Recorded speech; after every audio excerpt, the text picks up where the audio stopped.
Bismillahirrahmanirrahim. Assalamualaikum warahmatullahi wabarakatuh. Bismillah, alhamdulillah, wassalatu wassalamu ala rasulillah Sayyidina Muhammad ibn Abdillah wa ala alihi wa sahbihi wa mawalah. Amma ba'd, faya ayyuhal hadirun, ittaqullaha haqqa tuqatih wa la tamutunna illa wa antum muslimun. Hadirin yang dirahmati Allah subhanahu wa ta'ala, puji dan syukur marilah kita sama-sama panjatkan kehadirat Allah yang maha ghafur.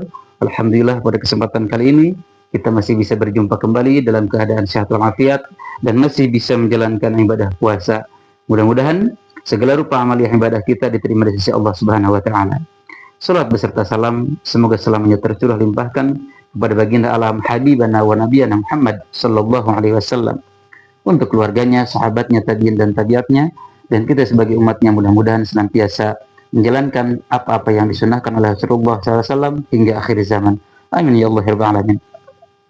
Hadirin rahimakumullah, setelah kemarin kita membahas tentang syarat dan rukun puasa, pada kesempatan kali ini izinkan saya akan membahas mengenai hal-hal yang dapat membatalkan puasa.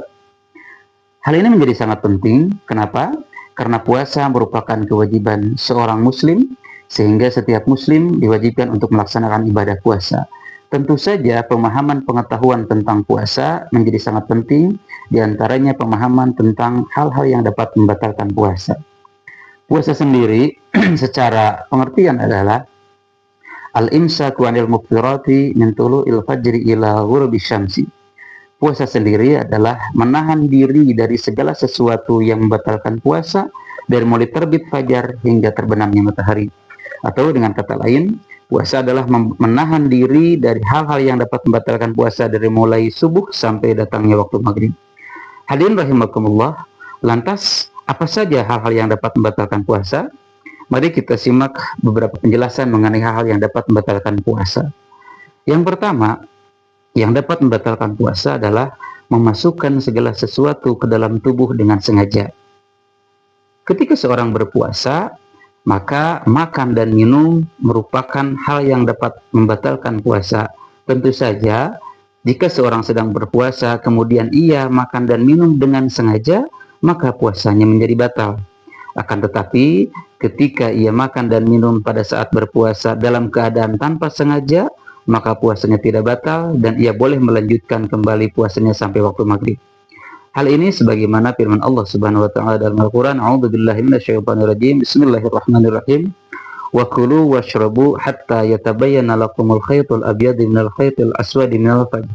Tsumma atimmus shiyama ilal lail. Silakan, kata Allah, makanlah dan minumlah kalian dari mulai terbit fajar sampai terbenamnya matahari, kemudian lanjutkanlah puasa kalian sampai waktu maghrib atau sampai waktu malam. Hadirin rahimakumullah, kemudian yang membatalkan puasa yang kedua adalah berhubungan suami istri pada siang hari bulan Ramadan.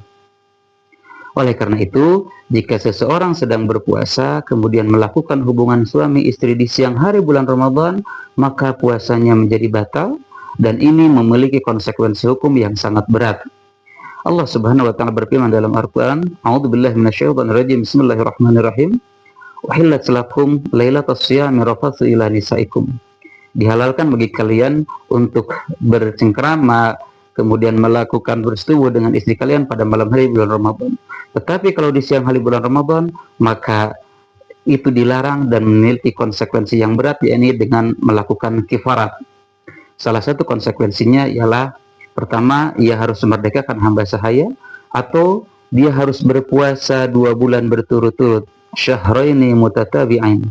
Jadi ketika seseorang suami istri melakukan hubungan pada siang hari bulan Ramadan, maka puasanya menjadi batal. Kemudian ia juga harus membayar puasa kifarat selama 2 bulan berturut-turut di luar bulan Ramadan. Atau yang ketiga, ia harus memberi makan kepada 60 orang miskin.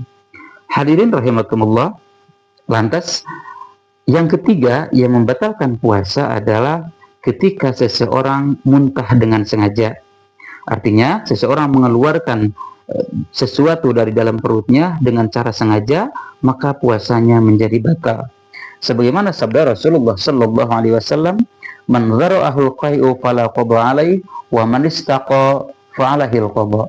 Barang siapa yang muntah dengan tidak sengaja atau mengeluarkan muntah dari dalam perutnya, maka fala qada alaih, dia tidak wajib mengqadanya, artinya puasanya tidak batal.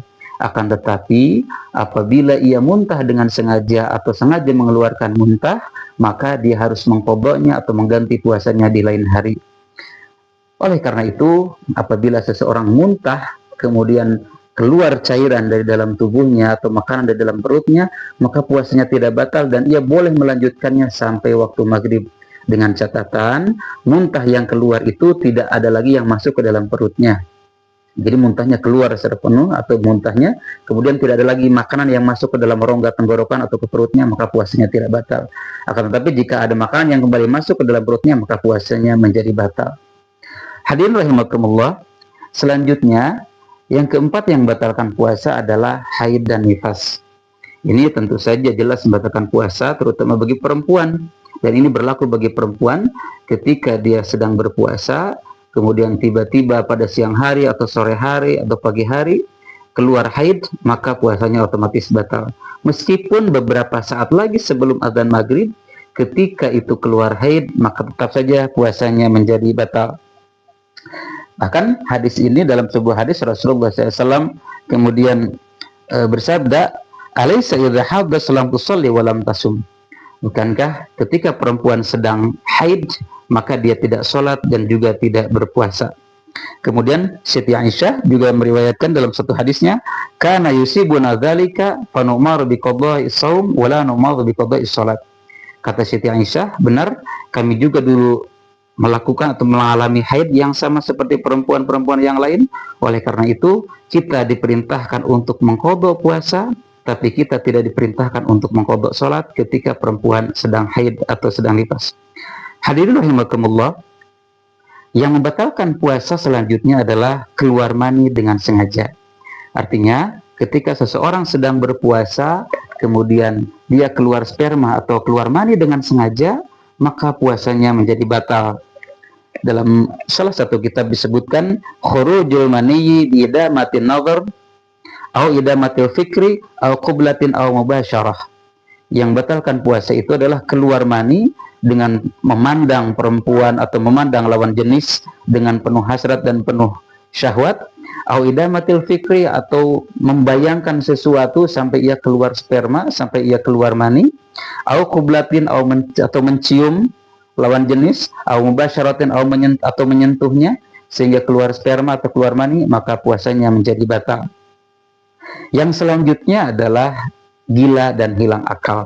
Artinya ketika seseorang berpuasa kemudian dia menjadi gila atau cacat mental, maka puasanya menjadi batal. Dan orang gila tentu saja tidak diwajibkan untuk berpuasa. Hadirin yang dirahmati Allah, lalu yang membatalkan puasa yang nomor 7 adalah murtad atau keluar dari agama Islam. Kenapa demikian? Karena kewajiban puasa hanya diwajibkan bagi orang yang beragama Islam.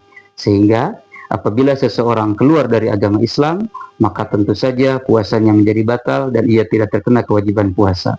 Salah satu contoh murtad adalah jika seseorang mengingkari rukun iman yang 6 atau juga ia melakukan syirik, musyrik, maka ia sudah keluar dari Islam sehingga puasanya menjadi batal.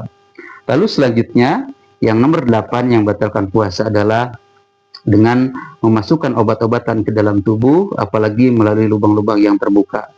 Terutama jika obat-obatan itu mengandung nutrisi pengganti makanan, maka puasanya menjadi batal. Misalnya saja, infus nutrisi yang menggantikan makanan dalam tubuh atau minuman dalam tubuh, maka itu juga membatalkan puasa. Kemudian obat-obatan yang dimasukkan melalui lubang kubul dan dubur, itu juga termasuk membatalkan puasa. Selanjutnya juga obat-obatan yang dikonsumsi untuk menggantikan makanan atau minuman dalam tubuh, maka itu juga membatalkan puasa. Akan tetapi jika seseorang misalnya disuntik atau divaksin, maka menurut para ulama itu tidak membatalkan puasa karena itu bukan sebagai pengganti nutrisi dalam tubuh. Hadirin yang dirahmati Allah Subhanahu wa taala, demikianlah tadi uraian singkat mengenai hal-hal yang dapat membatalkan puasa. Dapat kita simpulkan bahwasannya yang membatalkan puasa itu yang pertama adalah makan dan minum atau memasukkan segala sesuatu ke dalam tubuh dengan cara sengaja, kemudian berhubungan suami istri, selanjutnya muntah dengan disengaja, selanjutnya haid dan nifas, kemudian keluar mani dengan sengaja, yang selanjutnya gila atau hilang akal, kemudian yang ketujuh adalah murtad, keluar dari agama Islam, dan yang kedelapan mengonsumsi atau memasukkan obat-obatan ke dalam tubuh sebagai nutrisi pengganti makanan. Demikian, mudah-mudahan ada manfaatnya. Mohon maaf atas segala kekurangan. Allahumma waffiq ila aqwamit thoriq. Assalamualaikum warahmatullahi wabarakatuh.